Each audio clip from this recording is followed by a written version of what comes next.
Merci. Je vais commencer mon intervention tout de suite par vous dire que je n'avais pas prévu de devenir entrepreneur.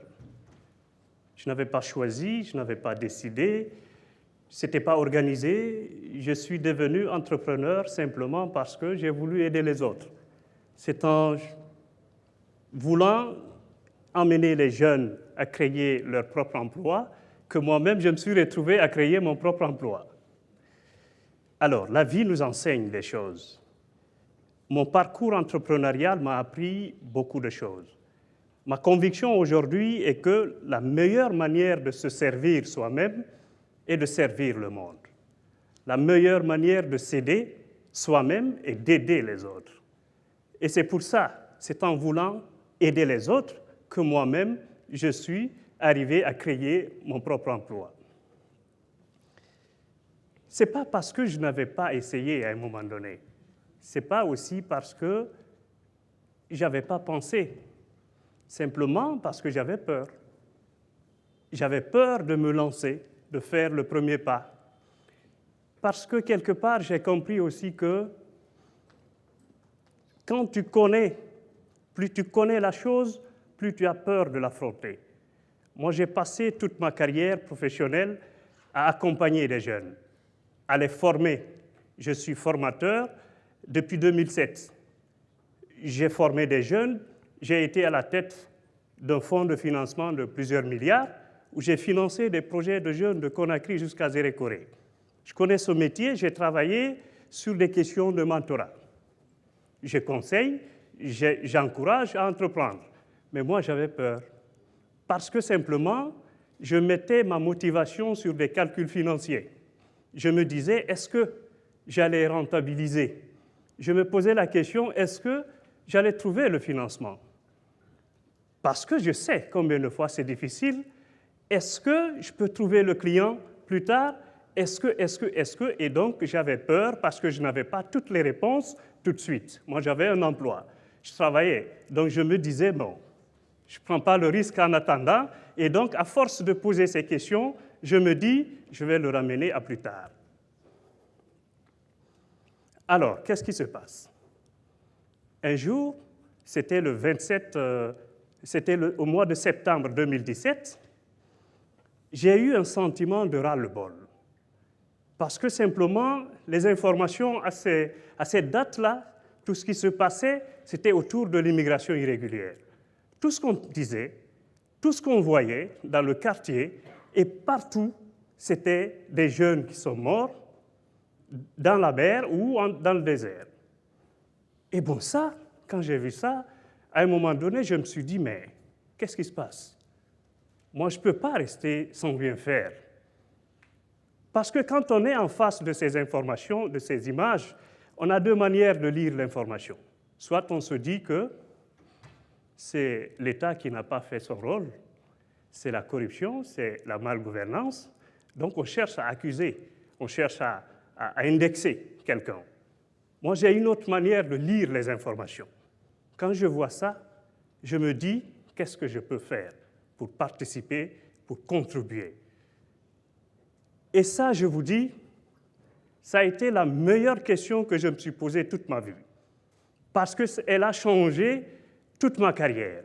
À partir de là, je me suis dit, mais à quoi bon avoir toutes ces expertises? Formateur, expert en financement.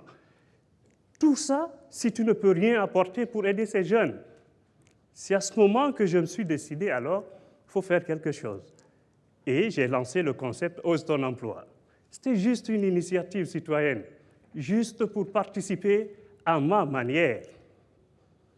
Et donc, « Ose ton emploi », c'était de dire aux jeunes, toi qui peux lever des fonds auprès de ta famille pour financer ton aventure dans l'immigration irrégulière, tu peux lever un fonds auprès de ta même famille pour financer ta propre activité, ton aventure entrepreneuriale. C'était donc ce schéma que moi j'amenais, et donc je menais des activités auprès des jeunes autour du thé, dans les quartiers, c'est-à-dire qu'au lieu de parler de politique, je les amenais simplement à parler de l'entrepreneuriat. Et ça a duré. J'ai évolué comme ça. Je le faisais gratuitement pendant que je ne travaillais pas, donc mes heures libres. Et puis je suis allé plus loin, et c'est à ce moment que j'ai rencontré, il faut le reconnaître aussi, Madame la directrice nationale emploi jeune, qui a cru en moi, parce que j'avais conçu une petite vidéo de sensibilisation. C'était encore dans un téléphone, c'était rien du tout. Et elle me dit tout de suite, on peut publier ça sur le site du ministère de la Jeunesse. Et je vous dis, c'est parti de là. Et après, je suis allé plus loin parce qu'elle m'a fait tellement confiance, elle a accepté, avec l'appui du ministre à l'époque, de me prêter la salle de réunion pour mener mes activités de formation. Et donc, tous les samedis, comme je ne travaillais pas les samedis, je venais donner des formations sur l'entrepreneuriat, la création d'une start-up, donc des activités de sensibilisation. J'ai mené comme ça ces activités pendant plusieurs semaines et j'ai réussi à former gratuitement 257 jeunes. C'était beaucoup. J'ai vu aussi le potentiel et j'ai vu ce que je suis capable de faire. Je peux apporter une contribution. Bon, mais qu'est-ce qui se passe? Moi, je ne savais pas que ces activités que je faisais gratuitement et de surcroît pendant mes heures libres pouvaient me coûter moi-même mon emploi. Qu'est-ce qui s'est passé? Moi, je travaillais dans un incubateur. Alors là, j'occupais le poste de business developer. Et puis, pendant ce moment-là, j'étais aussi le directeur par intérim, parce que la directrice à l'époque était en congé de maternité. Et là, pendant 6 mois, j'ai vraiment géré l'incubateur, à la fois accompagner les entrepreneurs et aussi faire fonctionner l'administration de l'incubateur pendant 6 mois. Bon, moi je me disais que j'ai fait un bon travail et quelque part, je peux m'attendre à des remerciements, à une augmentation de salaire peut-être, comme tout bon travailleur. Qu'est-ce qui se passe au premier contact quand elle est revenue? Bonjour, on fait un point aujourd'hui à midi. Et là, toutes mes idées sur l'augmentation de salaire, sur les remerciements, m'ont quitté, parce que ce n'était pas ça à l'ordre du jour. Alors, au moment venu, elle m'a fait savoir que ce n'était pas possible de prendre cette idée, cette initiative citoyenne, et de la mettre au sein de l'incubateur. Deuxièmement, ce n'était pas possible et que je devais choisir entre mon emploi et mon idée.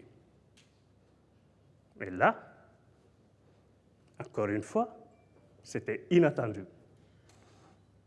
J'étais face à moi-même parce que moi je disais aux jeunes, il faut croire en toi et il faut créer ton emploi. Il ne faut pas courir derrière un emploi parce que tu ne peux pas en trouver, il n'y en a pas pour tout le monde. Il faut créer. Et donc là, la vie m'amène à choisir entre mon emploi et ma conviction. Vous voyez, et là, il fallait que je sois cohérent avec moi-même. Il fallait que je sois logique avec mon engagement avec les jeunes. Finalement, j'ai choisi mon idée. Je n'avais pas prévu, je n'étais pas prêt financièrement, même je n'étais pas organisé, mais il fallait donc faire de cette idée une structure. Et donc, pour me présenter, je suis Danda Diallo, je suis le fondateur et le directeur de l'incubateur Ose ton emploi, qui a aujourd'hui créé 6 emplois, qui est représenté à la fois à Conakry, à Kindia, à Mamou et Labé. Aujourd'hui, j'accompagne dans les différents locaux de l'incubateur plus de 75 jeunes. Aujourd'hui, grâce à nos activités, on a pu impacter, toucher directement plus de 2000 jeunes. On a pu lever plus de 800 millions pour financer directement les projets des jeunes. Et ça ne fait qu'avancer parce qu'aujourd'hui, on a la confiance de beaucoup de partenaires, tels que l'OIF, tels que le PNUD, à commencer d'abord par le ministère de la Jeunesse, tel que. Orange, la Fondation Orange, Guinée, et ainsi de suite, qui nous ont fait confiance pour nous accompagner. Et donc c'est là que j'ai appris que la meilleure manière de se servir, c'est en servant les autres.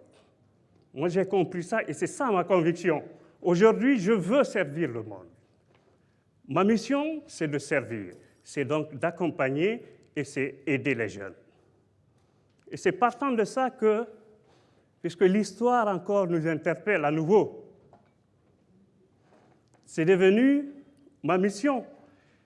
Aujourd'hui, je fais également un autre constat.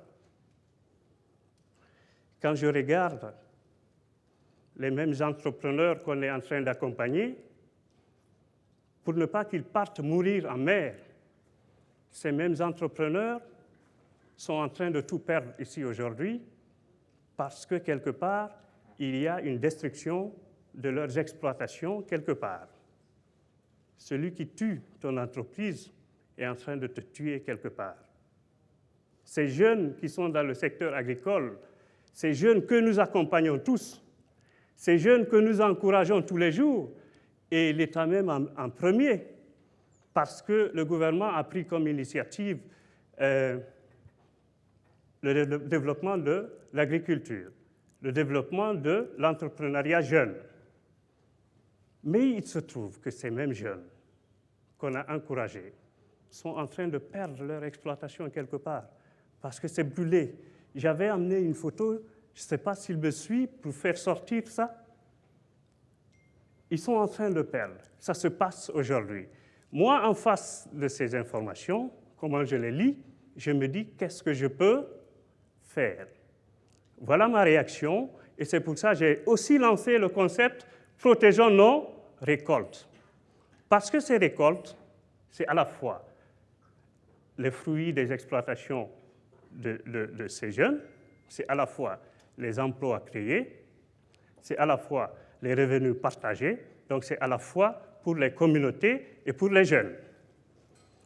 Donc je me dis quelque part, je dois agir, voilà ma mission. Et en venant ici, je me suis dit, je pourrais aussi avoir, parce que je veux servir le monde et je ne veux pas le faire tout seul. Je pourrais avoir des personnes sensibles à cette situation qui vont le faire avec moi. Et c'est pour ça que je vais vous demander simplement, pour ceux qui sont sensibles à cette situation, de vous lever, s'il vous plaît, et de dire avec moi, je veux servir le monde. S'il vous plaît. Allez-y, s'il vous plaît. Je veux servir le monde. Protégeons nos récoltes. Protégeons nos récoltes. Je vous remercie.